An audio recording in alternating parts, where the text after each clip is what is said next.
Hello and welcome to my channel.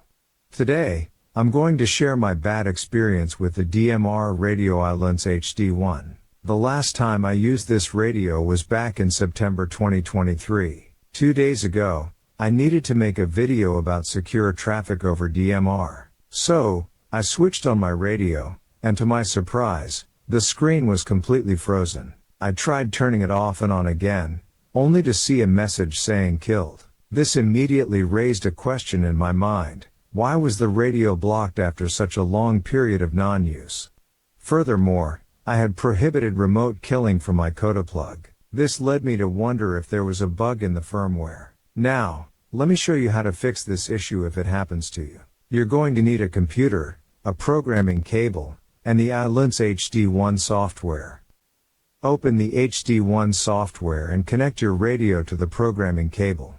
Navigate to Devices and select Port from the drop-down menu. Choose your COM port, in my case, it's COM14. Next, navigate to the read icon and press it to read the codeplug from your radio. This process may take some time depending on the amount of information stored in your radio. Once the reading from your radio is complete, a message will pop up saying Read OK. Press the OK button. Now, navigate to Basic Information and select Settings from the drop-down menu.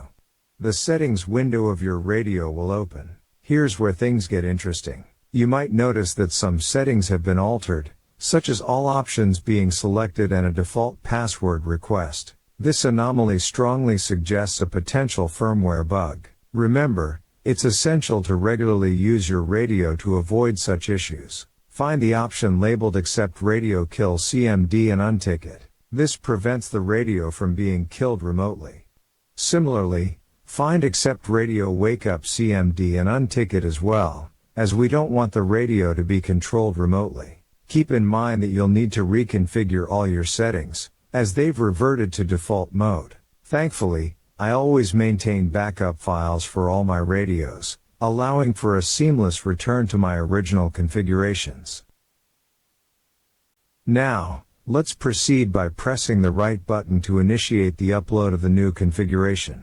This process may take a bit of time as it involves updating several settings and parameters. As we wait for the configuration to upload, let's take a moment to reflect on some crucial aspects. Firstly, it's important to note that these settings will serve as the final adjustments before we revive the radio. Ensuring that everything is properly configured is paramount to its functionality. It's worth mentioning the firmware version of the radio, which stands at 1.7.9, along with its corresponding radio version, dated 2020.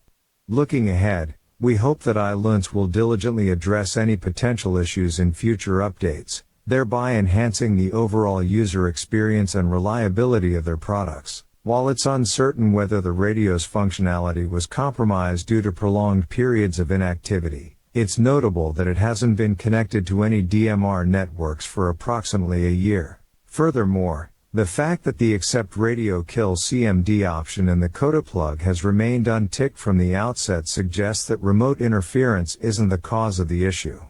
With these considerations in mind, we're eager to test the radio and observe how the adjustments we've made impact its performance. This testing phase will provide valuable insights into the effectiveness of our modifications and the radio's overall functionality. Now, let's put the radio to the test. Everything appears to be back to normal and fully operational. It's frustrating to deal with these issues, especially for those who may not have the technical know-how or access to a computer to troubleshoot. Thanks for watching. Subscribe to my channel to be the first to receive notifications for new videos.